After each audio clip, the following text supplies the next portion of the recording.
Here is something nobody at the garden center will ever tell you. The fastest way to kill the 10 plants I am about to show you is to take good care of them. Water them, feed them, fuss over them every day, and they rot.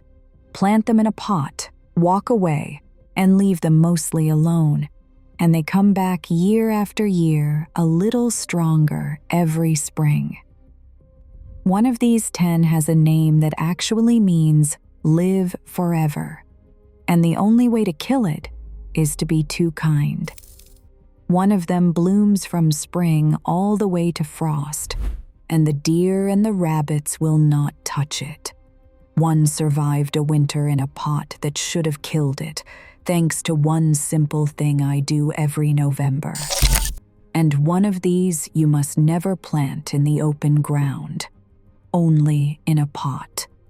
I will tell you why before we are done.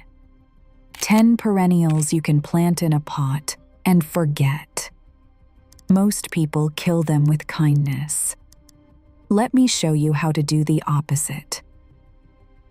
The first plant is the one that taught me all of this. Hens and chicks. The botanical name is sempervivum, and it is worth knowing what that word means. It means live forever, and this little plant earns it. One rosette sends out babies all around itself. The chicks around the hen, and as the old ones fade, the young ones have already taken their place. A potful is, in a real way, immortal. It looks like a tight little rose with thick, rubbery leaves, and in full sun and cold, the tips blush red and purple. Here is the only way to lose it: kindness. Hens and chicks store water in their leaves, so they want to dry out completely between drinks. Water them on a schedule, or plant them in rich, moisture-holding soil, and the center rots out. Give them a gritty cactus mix, a shallow dish, a sunny step, and then forget about them. They will grow in a crack between two stones, in a cracked teacup, in the lid of an old kettle. People once planted them on their roofs to ward off lightning, which tells you just how little they ask of you. They are hardy, roughly, from zone 3 to zone 8. Now, before we go further, let me give you the one piece of knowledge that makes every plant on this list work in a pot. Because there is a trap on the label. The hardiness zone printed on a plant tag is for that plant growing in the ground. In the ground, the soil wraps around the roots and protects them all winter like a thick blanket.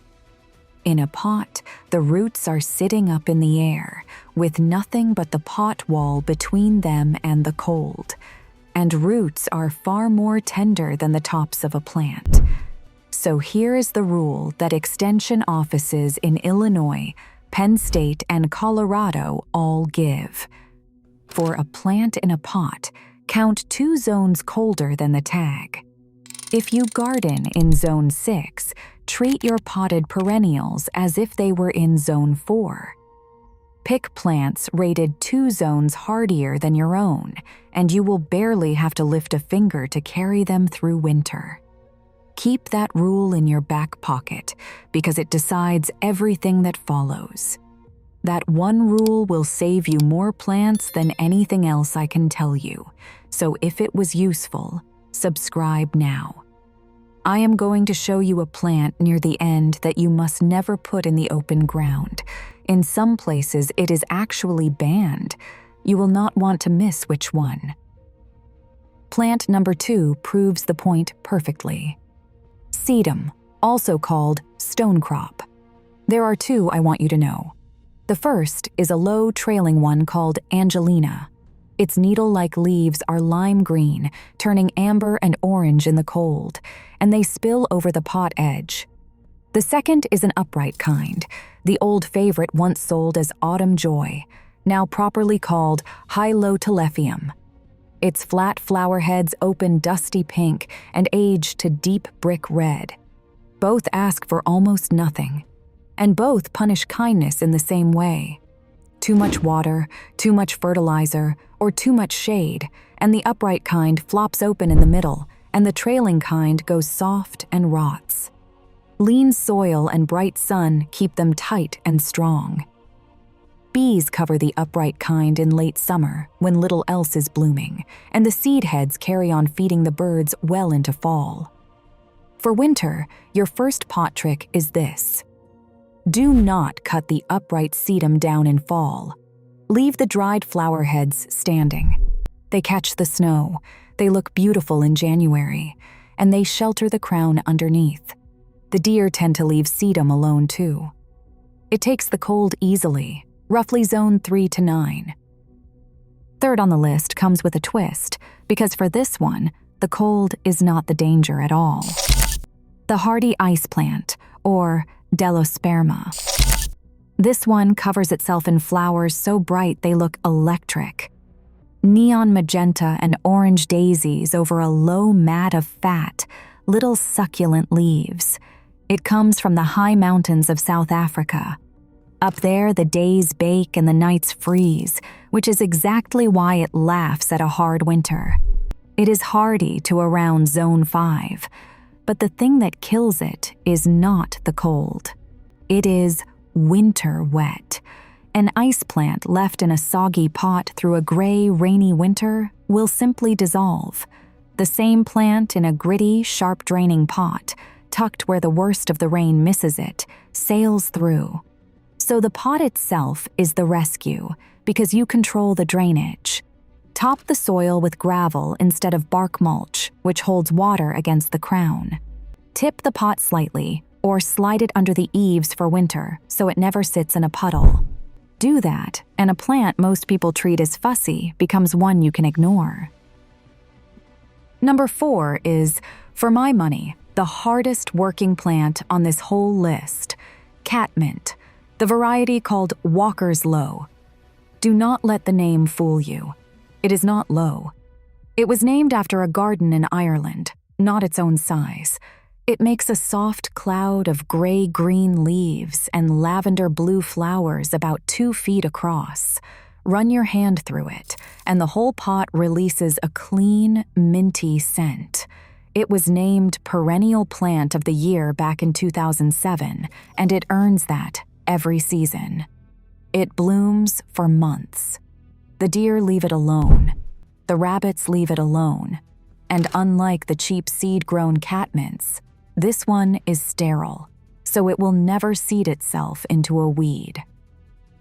There is one small kindness that actually helps here, and it is the opposite of fussing.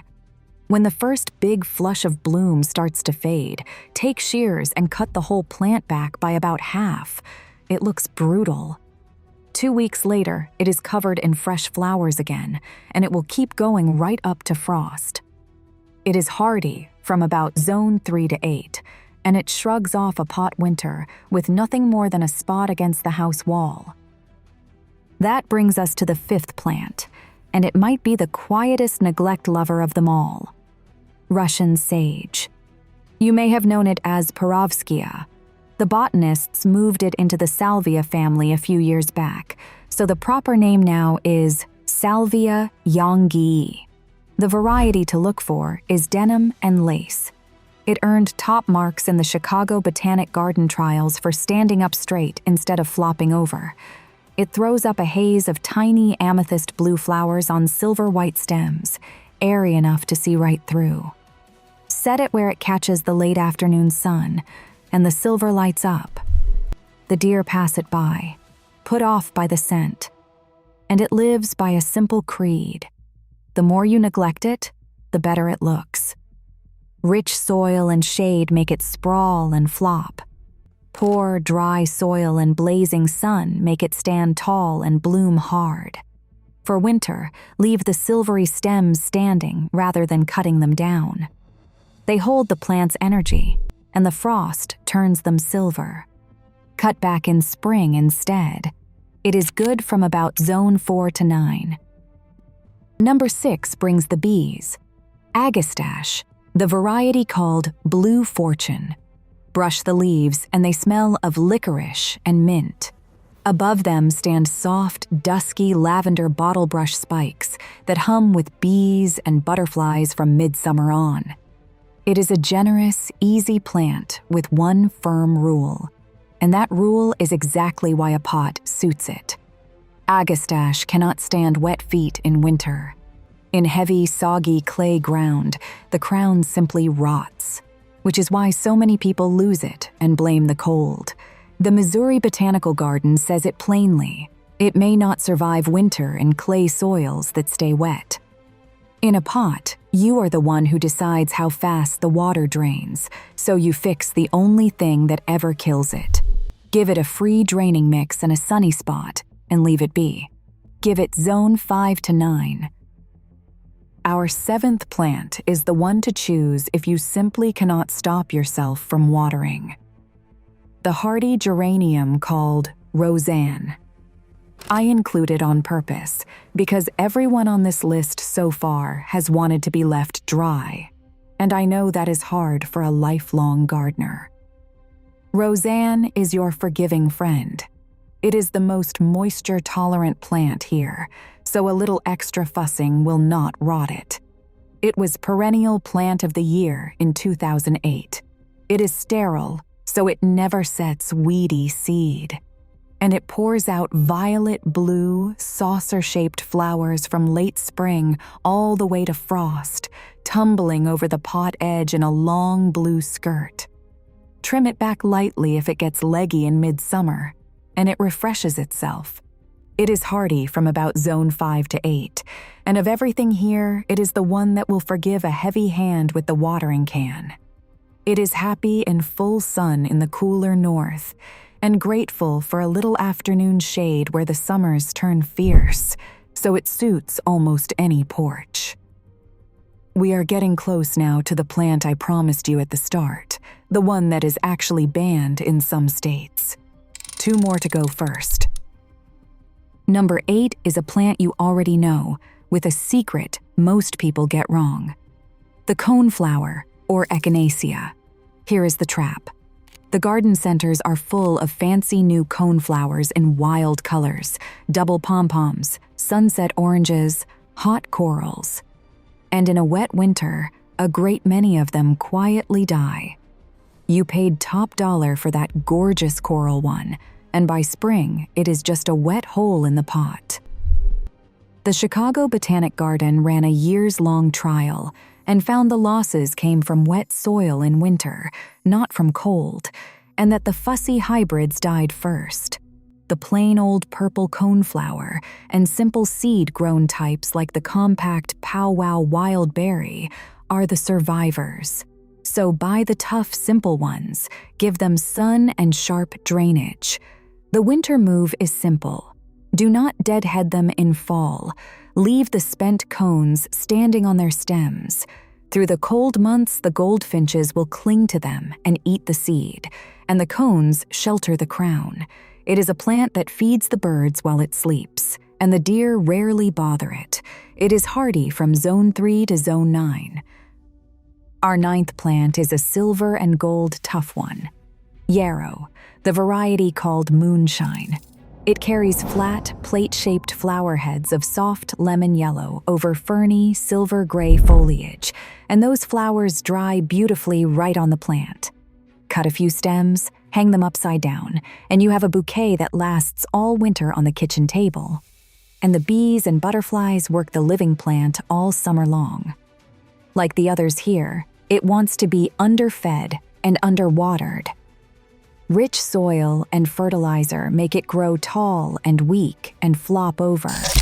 It hates a wet, heavy pot. Keep it lean, sunny, and on the dry side, and it stands up proud all season. The deer and rabbits leave it be. Cut it back after the main bloom for a second round. Hardy down to about zone 3. And the 10th and last plant is the one I warned you about at the very beginning. The one you must never plant in the open ground. Creeping Jenny, the golden variety called Goldilocks. Let me be clear about the warning, because it matters. The plain green form of this plant is an aggressive spreader, invasive in many parts of the country, and it is even banned for sale in some states. So this is not a plant for your flower bed, ever. But the golden cultivar, kept strictly in a pot, is a different story. It is far less aggressive, and it is the perfect spiller, pouring bright chartreuse leaves over the rim and down the side like a spill of coins. Keep it in the pot, never let it escape into the ground or near water, and it will die back each winter and return thicker every spring. Hardy from about zone 3 to 9, it is the trailing finish to the container I want to leave you with. Because here is the whole idea, pulled together into one pot. Take a tall one for height, the Russian sage or the upright sedum. Add a few fillers in the middle, the catmint, the coneflower, the agastache. Let the creeping Jenny and the trailing Angelina spill over the front. Plant it once in a sturdy plastic or resin pot, not clay or ceramic, because those crack in the freeze and thaw. Set it against the south wall of the house for winter, where the bricks hold a little warmth and the worst rain misses it. Water it rarely, feed it almost never. And then, mostly, leave it alone. That is the secret the whole video comes down to. These are not plants that need you. They are plants that need you to step back. The garden that gives you the most, in the end, is the one you have finally learned to stop fussing over. So tell me down in the comments which of these 10 is going into your first pot, and drop your zone so I can help you pick the right corner for it. And if you are ready for a garden that thrives on being left alone, subscribe. And I will keep bringing you the plants the garden center hopes you never find.